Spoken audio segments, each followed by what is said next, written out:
Assalamualaikum warahmatullahi wabarakatuh. Kepada yang terhormat Bapak M. Syarif MPDI selaku dosen mata kuliah materi Al-Quran dan Hadis. Diperkenalkan, nama saya Evelyn Agustari dari Prodi Pendidikan Agama Islam semester 4. Di sini saya akan menjawab salah satu soal yang saya pilih, yaitu buatlah narasi mengenai dorongan Al-Quran dan Hadis untuk berbakti kepada kedua orang tua. Jadi, di sini saya akan menjawab pertanyaan itu. Di dalam ajaran Islam, seorang anak diajarkan tentang cara berbakti kepada orang tua. Hal tersebut seringkali disebut sebagai birrul walidain. Berbakti kepada orang tua di dalam agama Islam merupakan bagian dari etika Islam yang menunjukkan sikap birrul walidain. Wajib hukumnya bagi seorang anak untuk berbakti kepada orang tua.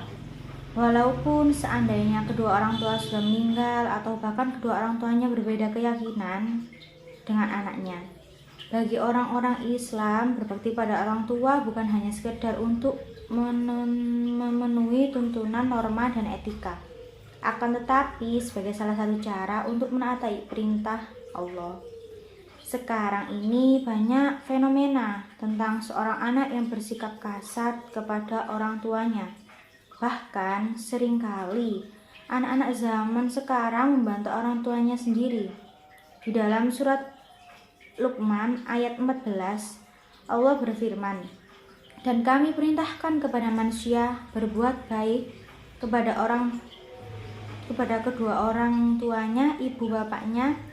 Ibu telah mengandungnya dalam keadaan lemah yang bertambah-tambah dan menyapihnya dalam 2 tahun. Bersyukurlah padaku dan kepada kedua orang tuamu, hanya kepadakulah kembalimu."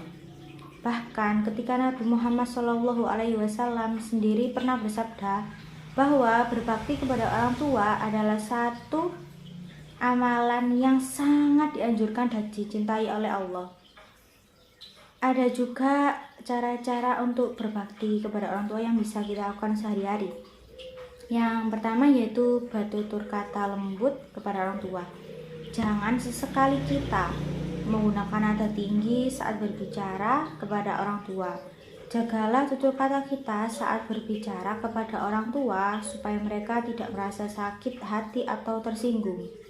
Hindari kata-kata dan ucapan yang bernada tinggi, terlebihnya kata-kata yang tergolong kasar. Bayangkan saja jika kepada bos atau pimpinan saja kita selalu berusaha sopan, meskipun kadang terkesan basa-basi. Seharusnya kita juga dapat bertutur kata lembut dan sopan kepada orang tua. Terkadang kita menemui anak-anak yang mereka dengan cara berteriak atau menggunakan kata-kata yang tidak pantas. Yang kedua, membantu menyelesaikan pekerjaan rumah. Sebagai seorang anak yang ingin berbakti kepada orang tua, kita bisa memulainya dengan cara membantu mereka dalam menyelesaikan pekerjaan rumah.